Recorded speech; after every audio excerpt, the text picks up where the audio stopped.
আজকে এই যে রাজমিস্ত্রি একটা নতুন আইটেম বস্তু বাই করছি। মশলার মধ্যে যদি লবণ দেয় বা মানুষের খাওয়া লবণ, আর কোন লবণ না, খাওয়া লবণ। এই দেখেন, এই যে এটা লবণ, এই যে লবণ দেখেন।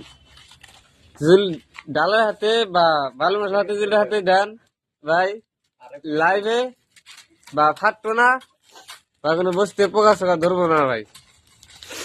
এটা গ্যারান্টি একদম 100% ভাই, বুঝছেন?